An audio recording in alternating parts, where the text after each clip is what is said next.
오늘도 주님의 말씀을 통해 하나님 나라를 누리는 은혜가 있기를 주님의 이름으로 축원합니다. 우리가 레위기 23장을 통해 절기들을 보게 되는데요. 이 23장에는 안식일과 7절기들이 기록되어져 있습니다. 그리고 이 절기들은 어떤 의미가 있다 그랬어요? 기억하고 기념하고 바라보는 거예요. 기억하고 기념하며 그러므로 감사하고 바라보는 이런 것이 바로 절기예요. 우리나라의 절기는 나의 풍요와 번성과 안전, 안녕 그리고 장수를 위해 보내는 절기들이지만 하나님이 주신 그 절기들은 철저히 우리의 구원에 대한 것이에요. 하나님께서 우리를 구원하여 주셨기에 감사하는 거예요. 하나님의 구원을 기억하고 기념하면서 감사하고 그래서 또한 영원한 안식과 구원을 주실 하나님을 바라보는 거죠. 그러니까 과거, 현재, 미래가 되는 거예요. 과거를 기억하여 현재 감사하고 찬양하고 그리고 미래를 내다보며 소망할 수 있는 것이 하나님이 주신 절기죠. 그래서 1년 동안 이 절기의 사이클을 통해서 그의 신앙이 이스라엘 백성의 신앙이 하나님 안에서 하나님의 구원으로 철저하게 붙잡혀 있고 또 그 구원을 바라볼 수 있게끔 하셨다라는 거죠. 그 당시 이제 가나안 땅에 들어갈 이스라엘 백성들은 가나안 땅에 들어가면 이제 뭐예요? 농경 생활을 하게 되어져요. 본래는 유목민이었고 나그네였고 종이었던 그들이 이제 가나안 땅에 들어가면 그곳에 정착하기 때문에 농경 생활을 해요. 1년의 그 사이클이 농사를 통해 이루어지기 때문에 농경 문화를 바탕으로 하고 그 절기들을 지키며 하나님의 구원을 기억하고 기념하고 바라보고 감사하는 그런 절기가 되게 하셨다라는 거죠. 왜냐하면 이 농사의 사이클이 그들에게는 너무나 자연스럽게 계절을 따라 절기를 따라 1년마다 계속해서 반복되기 때문에 내가 기억하려고 하지 않아도 언제 추수하고 언제 씨앗을 심고 언제 이런 일들이 벌어지고 이런 것들이 그냥 자연스럽게 오잖아요. 우리가 제철 음식이라고 하죠. 내가 이걸 기억하지 않아도 그때가 되면 그게 나와요. 그러니까 이게 제철 이 시기에는 이걸 먹는 거구나. 봄에는 이걸 먹고 여름에는 이걸 먹고 가을엔 이걸 먹고 겨울에는 이걸 먹고 왜냐하면 그 계절을 따라 나오기 때문에 그렇죠. 그러니까 오늘 우리의 삶도 그렇게 기억할 수 있는 가장 좋은 수단과 방법이 그 당시에서는 농사였어요. 그리고 오늘 우리에게는 어떤 것이 있을까요? 이제는 우리 나름대로 이런 것들을 기억하고 기념하는 것들이 필요하죠. 그래서 모든 절기의 근본, 기본은 뭐라 그랬어요? 안식일이었어요. 이 안식일의 규례가 각 절기마다도 같이 함께 지켜졌어요. 그래서 먼저 안식일을 말씀하시고 그 다음에 이제 말씀하신 게 뭐예요? 앞선 본문에 보면 유월절과 무교절과 초실절을 먼저 말씀하세요. 그리고 이 유월절은 언제예요?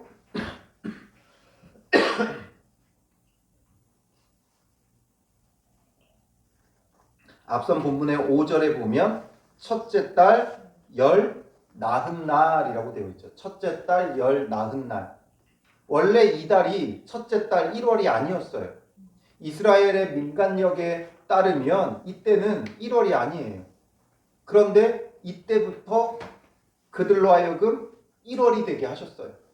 우리가 출애굽기 묵상할 때 이 부분이 나왔어요. 그래서 하나님께서 이제 이 달을 너희의 첫째 달로 삼아라. 왜냐하면 하나님의 구원이 시작되고 그 구원으로부터 그들은 새로운 삶이 시작이 되어진 거예요.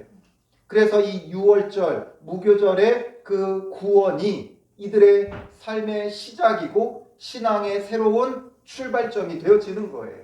그래서 우리에게도 새로운 기준은 우리를 위해 십자가에 죽으시고 구원하신 그 예수 그리스도를 믿는 것에서부터 우리의 신앙은 새롭게 출발이 되어져야 돼요. 이것이 이제는 오늘 우리에게는 무엇으로 기억되어져요? 고난주간과 부활절로 이제 기억되고 있고 기념되고 있죠. 이건 우리가 철저히 지켜야 돼요. 그리고 거기서부터 우리가 새롭게 한 해의 신앙을 시작해 가야 돼요. 새로운 시작이다. 그래서 유월절, 무교절을 거쳐 뭐가 와요? 초실절. 초실절은 이제 농사에 첫 이삭을 뱄을 때 그걸 가지고 먼저 하나님 앞에 드리는 거예요. 첫 열매이기 때문에. 근데 이 날이 언제예요? 안식일 이튿날 이렇게 되어 있죠. 안식일 이튿날. 그럼 이 안식일은 언제 안식일이냐라는 거죠.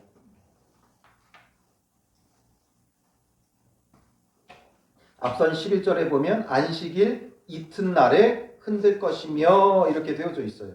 안식일 이튿날에 흔드는 거예요. 그럼 이 안식일 이튿날은 언제예요?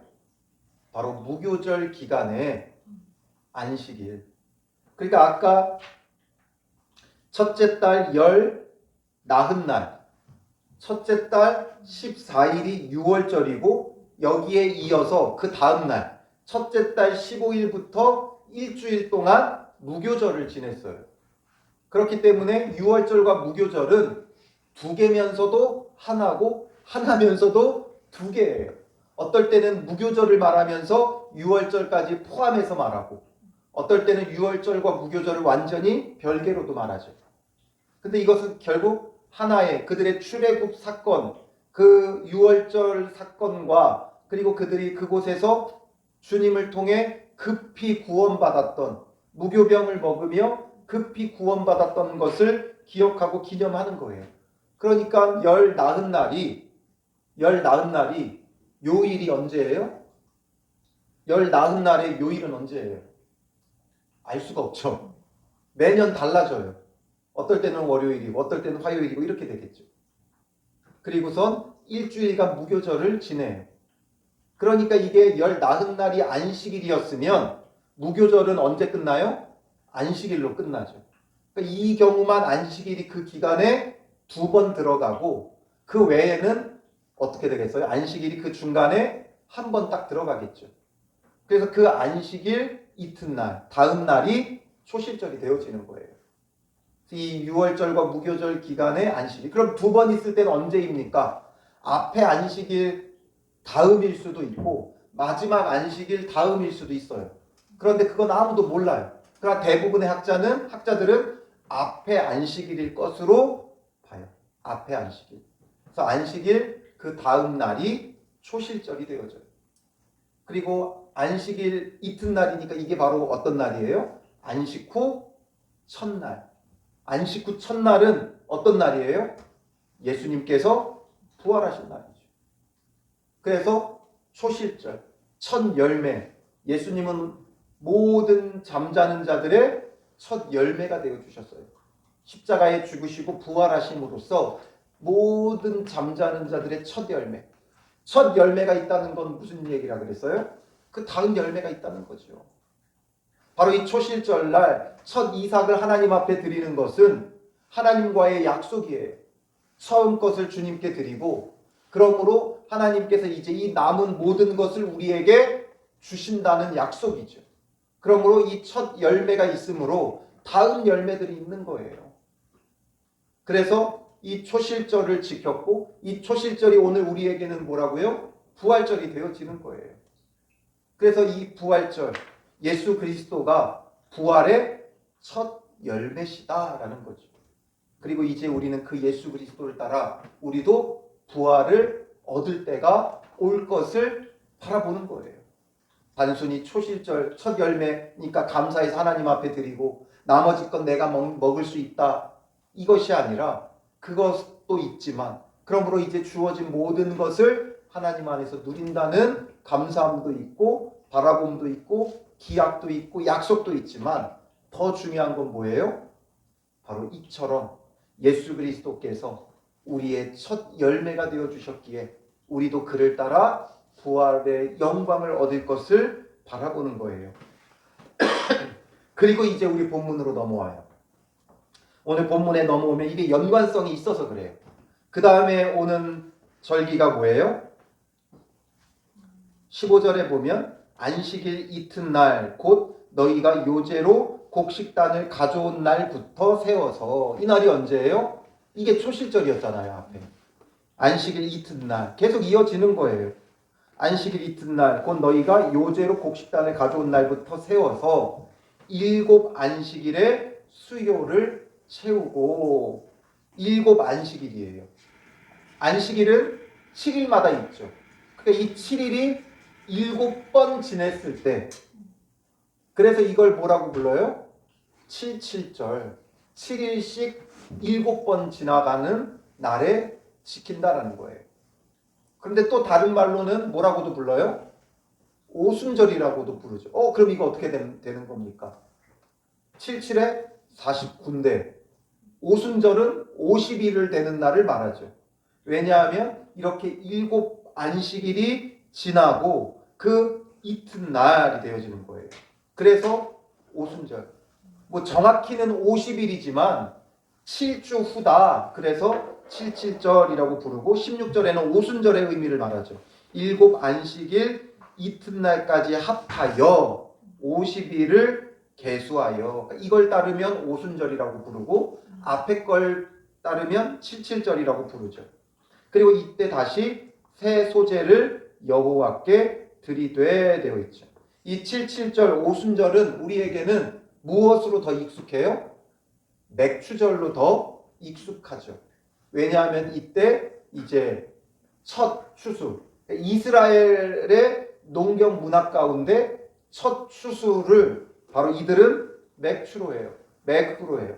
그런데 이게 엄밀히 말하면 우리는 보리일 것 같지만 보리가 아니라 밀이에요.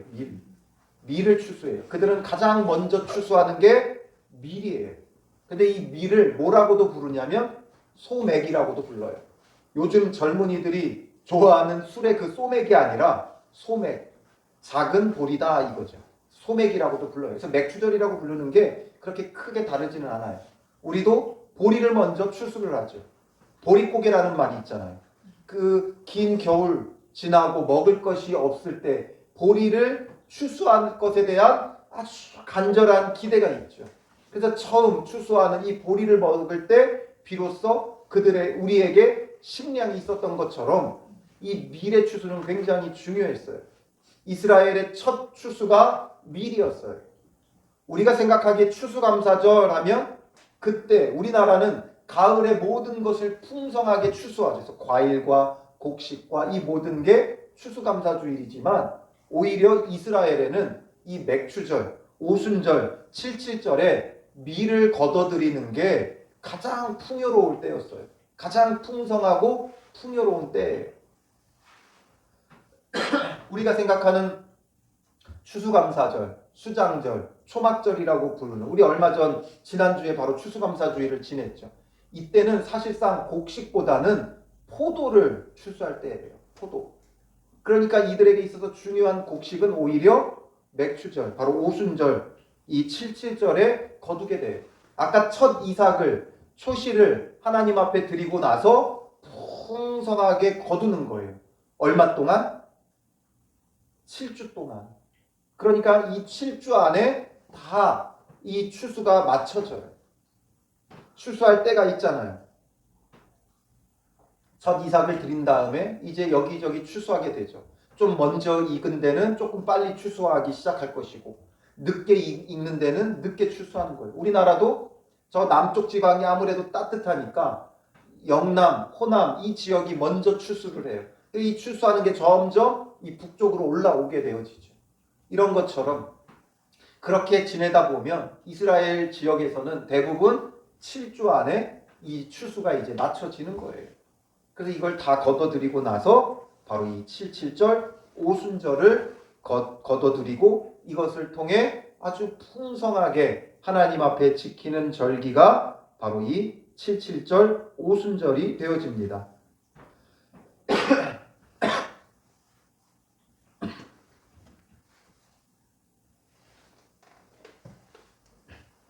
그래서 이때 구약시대에는 어떻게 지냈는가? 요제와 번제와 속죄제와 화목제를 하나님 앞에 드렸어요. 왜냐하면 풍성하니까. 이 풍성함을 통해 하나님 앞에 온전하게 이 제사를 드리게 되어지는 거죠. 이 세부 내용까지 우리가 뭐 다 기억하고 알 필요는 없어요. 정말 솔직히 고백한다면 저도 볼 때마다 새로워요. 볼 때는 다 기억해요. 묵상하고 이럴 때는 이렇게 드렸구나 다 기억하고 있는데 그 다음에 또 조금 시간이 지나고 다시 보면 이 규례가 이랬나 싶을 정도예요. 그래서 이런 건 항상 뭐가 중요하다 그랬어요? 원리가 중요하다 그랬죠. 왜 이렇게 말씀하셨는가라는 거예요.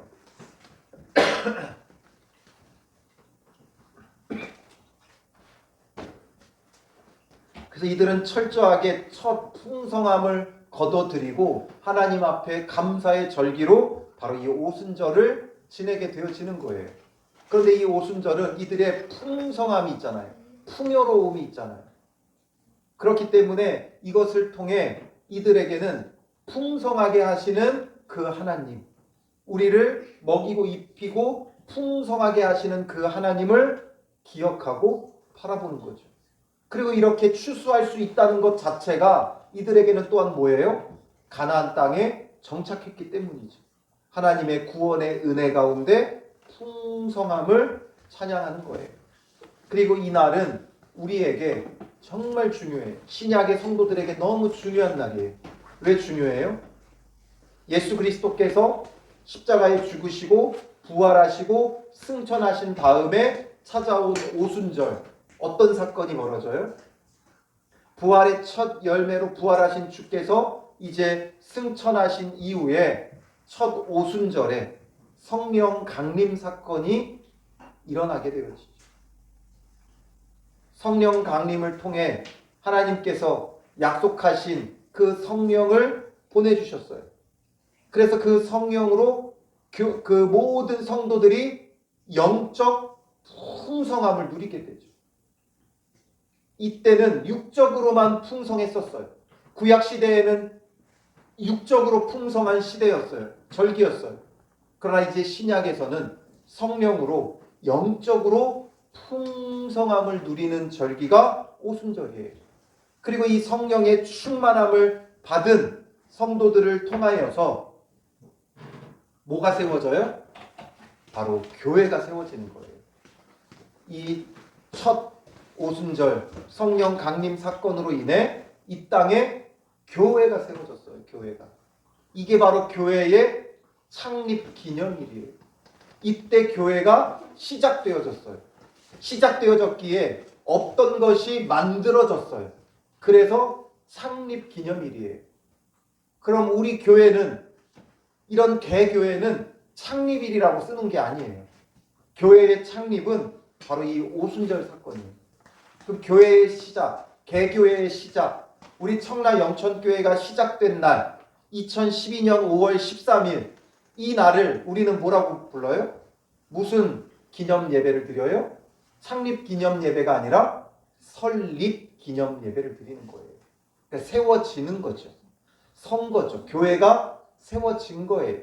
교회가 만들어지고 시작된 건 바로 오순절 성령 강림 창립이 이 날이에요. 모든 교회의 창립 기념일은 바로 오순절이에요. 개교회에다가 창립 기념주일 이렇게 붙이는 데들이 있어요. 그거는 올바른 건 아니에요. 물론 그 의미는 우리가 알죠.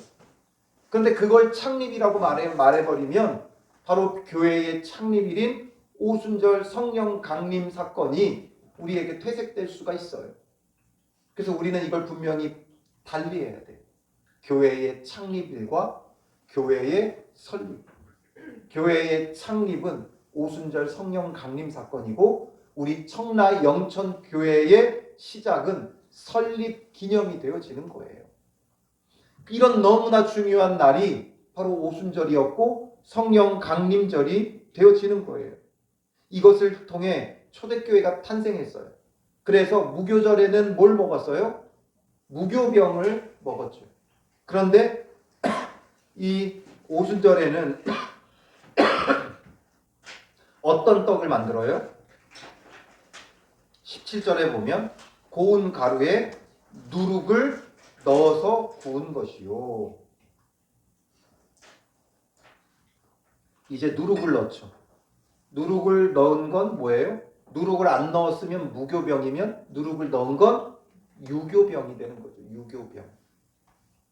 그래서 이 떡은 유교병이에요. 무교병은 예수 그리스도의 몸을 상징해요. 유교병은 성도의 몸을 상징해요. 성도의 몸이기에 뭐예요?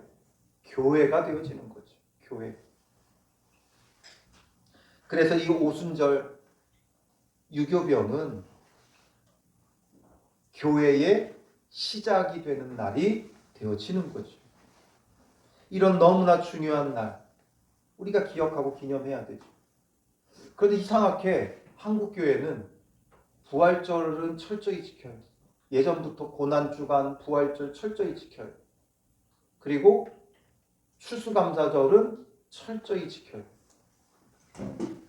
맥추절은 좀 지키거나 안 지키거나 이렇게 해요. 자유롭게 해요.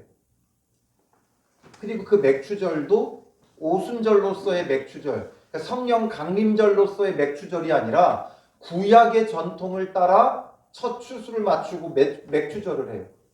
그리고 교회의 달력을 보면 부활절로부터 7주 후가 성령 강림절이 있어요. 그러니까 이 맥추절하고 성령 강림절을 분리해놨어요. 원래 같은 날이거든요. 보통 이제 교회는 7월 첫 주를 맥추절로 해요.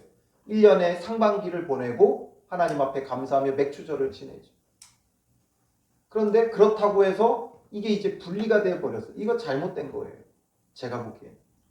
이게 물론 어떤 의미, 어떻게 이게 달라졌는지는 제가 조사하고 연구해보지 않아서 잘 모르겠지만 저는 이 날이 같아야 된다고 봐요. 그렇다면 차라리 맥추절보다는 성령 강림절, 오순절을 우리는 더 지켜야 돼요. 더 기억해야 돼요. 성령을 부어주시고 성령으로 풍성하게 하신 이 날을 모든 믿는 자들이 기억하고 기념해야 돼요.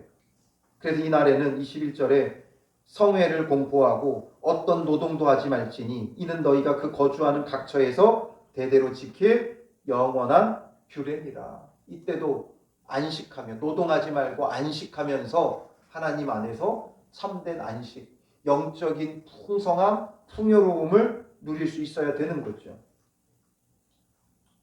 그리고 여기에 하나님께서 다른 절기와는 다른 아주 특별한 제도를 하나 더 명하세요. 22절 같이 볼까요?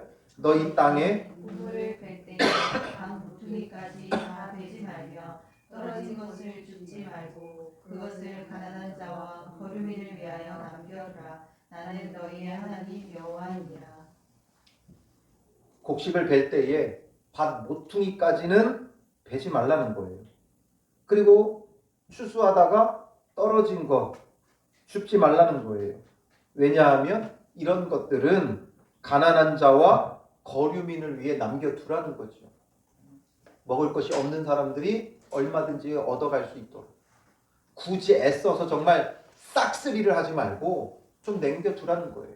하다 보면 저 모퉁이 부분, 또 하다 보면 떨어진 이삭들, 이거 남겨두라는 거죠. 그 명화 중에, 그림, 명화 중에 이삭 줍는 여인들이라는 아주 유명한 명화가 있죠. 이게 바로 이런 전통을 따르는 거예요. 그래서 남겨둔 그 이삭을 가난한 여인들이 줍고 그걸 가지고 생계를 이어갈 수 있게끔 하는 거죠. 이게 무엇을 말하는가? 이 풍성함 속에 제사보다 뭐가 중요하다는 거예요? 자비와 긍휼이 더 중요하다는 거죠. 제사보다 자비와 긍휼. 하나님 앞에 예배한다고 하면서 정말 무자비하고 정말 피 한 방울 안 날 것 같이 살아가면서 하나님 앞에 예배한다는 건 앞뒤가 맞지 않다는 거예요. 이렇게 감사의 절기를 지내면 나누고 베풀고 흘려보내는 게 중요해요. 그래서 교회 안에서 어떤 절기가 되었든지 평상시에도 가난하고 헐벗은 사람들을 돌아봐야 되지만 각별히 풍성할수록 더 돌아볼 수 있어야 되고 더 흘려보낼 수가 있어야 하는 거죠. 그래서 하나님의 원리는 제사보다 자비와 긍휼이 중요하다는 거예요. 이것이 되지 않으면 나머지는 소용이 없어요.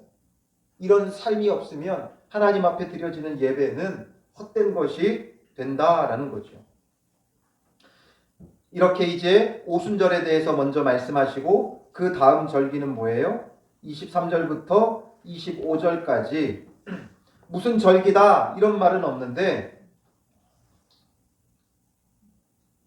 24절에 보면 이는 나팔을 불어 기념할 날이요 이렇게 되어 있죠. 나팔을 부는 날이기 때문에 나팔절이라고 불러요. 언제가 나팔절이었어요? 일곱째 달, 곧 그 달 첫날은, 이 일곱째 달은 언제를 기준으로 일곱째 달이에요? 6월절이 있는 달을 기준으로 일곱째 달이에요. 그런데 이렇게만 보면 이 날이 어떤 날인지 우리는 잘 알기가 쉽지 않아요. 일곱째 달, 그 달 첫날인데 7월 1일이죠. 그렇게 보면. 근데 이 이스라엘 사람들에게는 하나님께서 주신 이 새로운 달력, 새로운 절기의 달력, 그래서 이걸 유대 종교력이라고 불러요. 유대 종교력. 그 달을, 그 종교력을 기준으로 일곱째 달인데 그거 외에도 이들은 민간력, 원래 사용하던 민간력이 있었어요. 그래서 우리가 양력이 있고 음력이 있는 것처럼 이들에게는 유대 종교력이 있고 민간력이 있어요. 그래서 이 민간력을 따라 일곱째 달은 이들에게는 새해예요. 새해. 그래서 일곱째 달 첫날은 새해 첫날 1월 1일이 되는 거죠. 민간력으로는 새해고 유대력으로는 일곱째 달이 되어져요. 그래서 이 나팔절은 새해를 알리는 거예요. 나팔은 알리는 의미가 있죠. 그래서 이 나팔을 분다. 여기에 뭐 자세한 내용도 없어요. 그냥 나팔을 기념하여 나팔을 불어 기념할 날이라고만 하고 노동도 하지 말고 여호와께 화제를 드릴지니라 끝이에요. 다른 뭐가 설명이 없어요.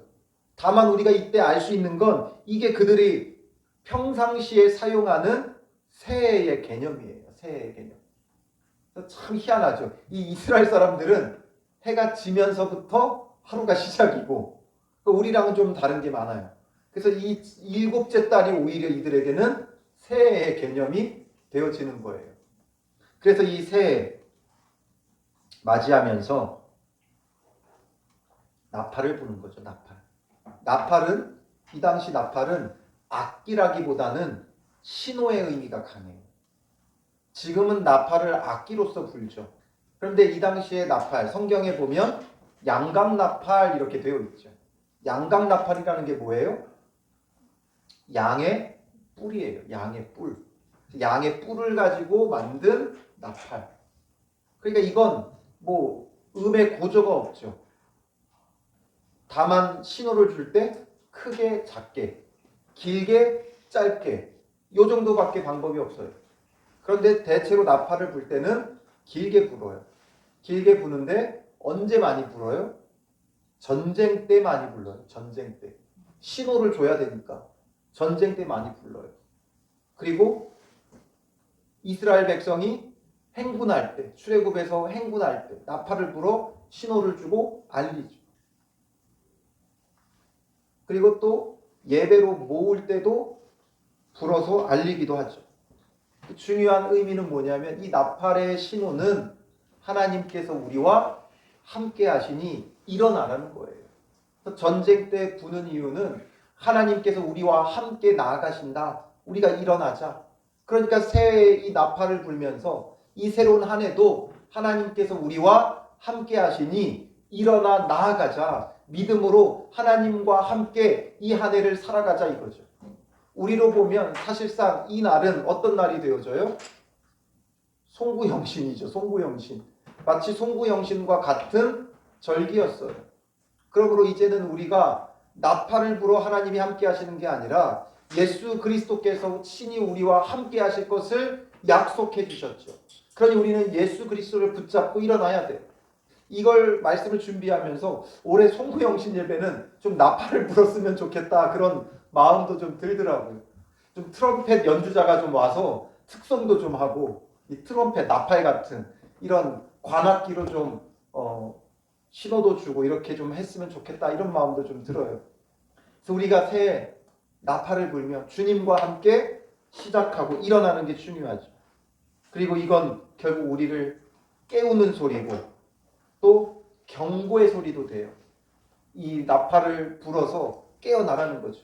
주님의 심판의 날이 멀지 않았으니까 깨어서 주님과 함께하자 이거예요. 그리고 또한 이 나팔을 불며 그들이 시내산에서 율법을 수여받았던 것도 기억하게 하셔요. 율법을 받을 때도 나팔을 불게 하셨죠. 그러니 그 율법을 받았던 걸 기억하고 하나님과의 약속을 기억하고 그래서 그 율법 앞에 하나님의 명령과 규례 앞에 자신을 돌아보고 회개하고 그리고 하나님의 심판의 날이 멀지 않았으니 영적으로 깨어나고 또 이 소리는 주님께서 함께 하신다는 복음의 외침과도 같은 거예요. 그래서 복음을 통한 기쁜 소식을 알리는 거죠. 그래서 복음의 기쁜 소식을 알리며 소망과 기대감을 갖게 하는 날이 바로 이 나팔 소리예요. 오늘 우리에게도 주님 안에서 주께서 우리와 함께 하심을 늘 일깨워야 돼요. 경각심을 가져야 돼요. 그리고 또한 주님의 구원이 우리와 함께하고 있다는 복음의 나팔 소리가 우리에게 있어야 하는 거죠. 그리고 이제 27절부터 오늘 본문의 속죄일에 대해서 말씀해주고 있어요. 흔히 말하는 대속죄일이죠. 그래서 27절에 보면 일곱째 달 열흘날은 속죄일이니 이렇게 되어 있죠. 일곱째 달 열흘날, 그러니까 새해 10번째 날은 속죄일이에요.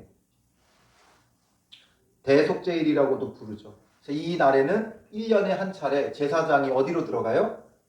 지성소로 들어가요.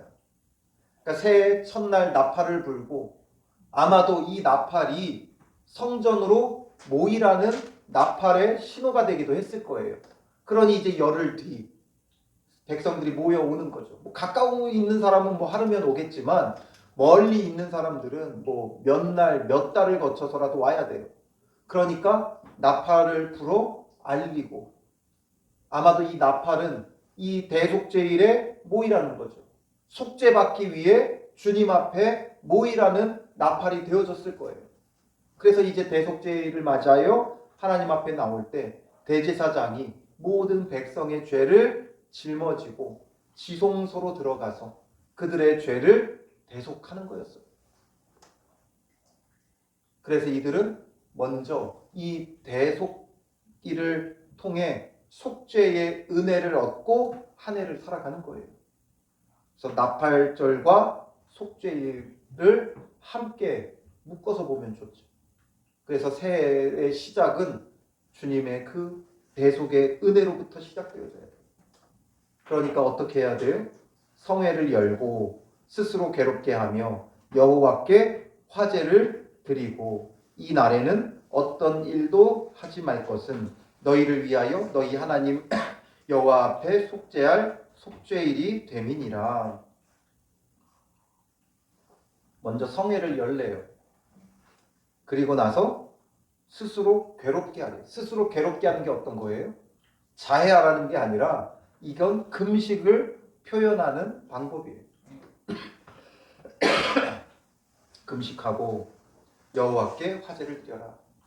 새 송구영신 예배로 나팔절을 삼으면 열흘 동안 부흥회를 좀 해야 되겠어요. 속죄의 은혜를 구하며 하나님 앞에 정말 철저히 회개하고 돌이키고 사실 우리는 이 송구영신 예배 때 이걸 다 하죠. 그 송구 지난 한 해를 돌아보면서 하나님 앞에 우리의 죄를 참회하고 돌이키고 그리고 새해를 맞이하기를 힘쓰죠. 이런 것처럼 이 속죄일 1년에 한 차례 반드시 속죄의 이 은혜가 있어야 되는 거예요. 그럼 그렇지 않으면 그 무엇으로도 우리는 구원받을 수 없죠.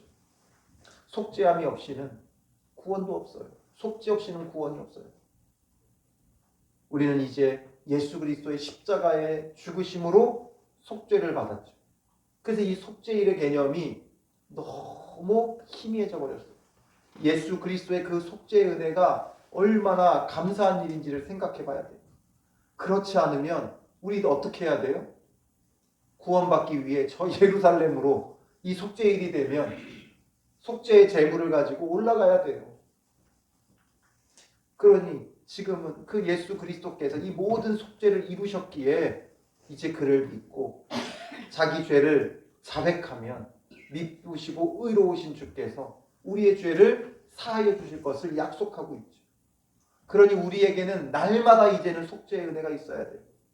속죄일만이 아니라 날마다 주님 안에서 이 속죄의 은혜를 누릴 수 있는 자가 되어져야 하는 거죠. 이날 괴롭게 하지 아니하는 자는 그 백성 중에서 끊어질 것이다. 아주 엄히 경고하죠. 백성 중에서 끊어진다는 건 너만 죽는다는 게 아니라 아예 너희 대가 끊어져 버린다는 거예요. 이날에 누구든지 어떤 일이라도 하는 자는 내가 그의 백성 중에서 멸절시키리니. 이 속죄일은 정말 엄한 날이었어요. 조금도 부족함이 있으면 안 돼요. 왜냐하면 속죄의 은혜를 누려야 되니까. 이런 엄한 규례를 우리는 예수 그리스도를 통해 그냥 그 자리에서 여기서도 속죄의 은혜를 누릴 수 있게 되었어요. 어디서나 우리 죄를 자백하기만 합니다. 너무 쉽고 간단하니까 너무 가볍게 여기는 경향이 있어요. 그것이 얼마나 놀라운 일이었는지를, 얼마나 값진 일인지를 이 구약의 규례들을 통해서 우리는 생각해야 돼요.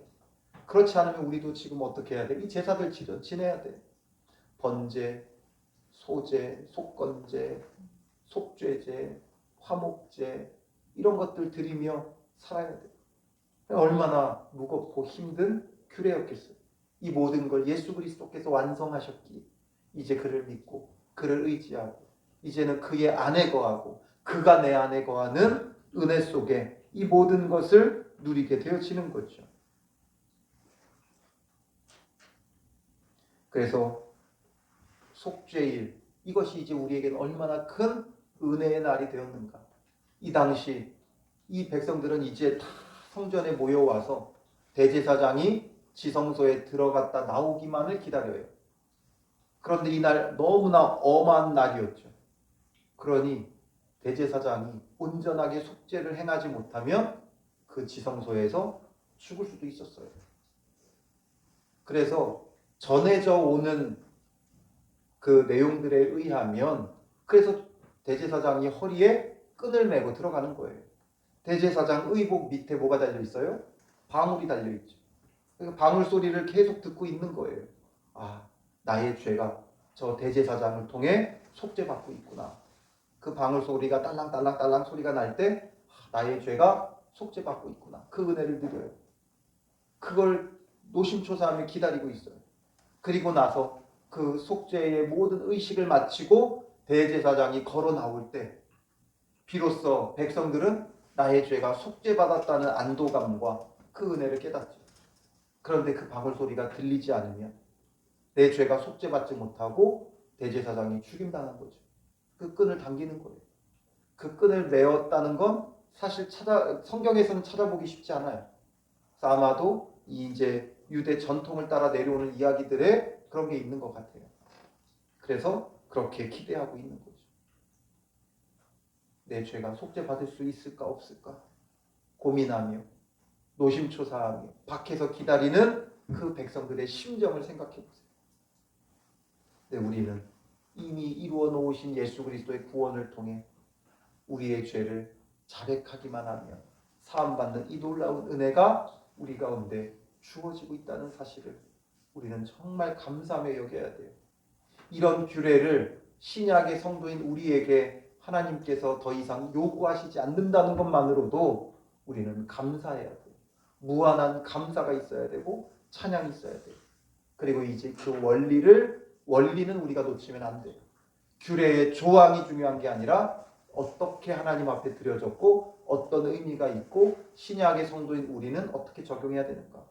오순절, 성령 강림절로서 정말 이 땅에 교회를 세우신 주님께 감사하고 우리도 성령의 충만함을 사모하는 날이 되어야 되고 영적인 풍성함을 누리는 날이 되어져야 하는 것이죠.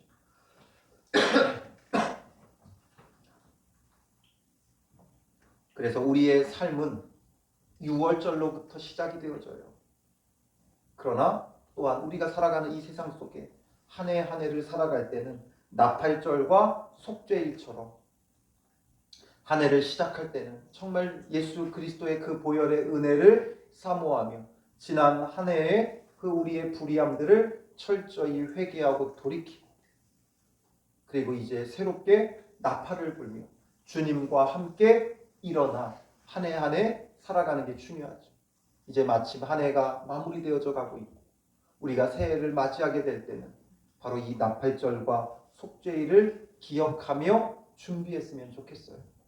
이 마음으로 준비하여 주님 앞에 금식도 하고 회개하고 돌이키고 주님과 함께 새롭게 일어나는 그런 믿음의 사람들이 되시기를 바랍니다. 이 시간 우리 성령이 오셨네 찬양으로 고백하고요. 함께 기도하도록 하겠습니다. 말씀을 생각하면서 우리에게 정말 놀라운 은혜로 예수 그리스도로 참된 구원을 주신 하나님 앞에 감사하고 이 모든 절기를 예수 그리스도로 완성해 놓으셔서 우리는 이제 주님 안에서 영적인 풍성함을 누릴 수 있음을 감사하고 오순절 성령을 우리에게 주셨기에 우리는 늘 성령의 충만함을 사모해야 돼요. 성령이 오셨네 찬양으로 고백하며 주님 성령으로 충만하게 하시고 영적인 풍성함을 누리는 믿음의 사람 되게 하옵소서.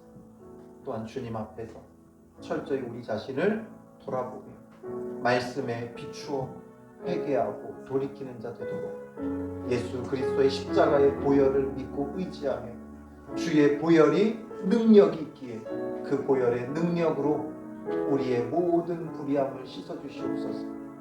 이 시간 주님께서 생각나게 하시는 죄가 있다면 이걸 먼저 철저히 회개하고 이제는 주님 손 붙잡고 일어나겠습니다.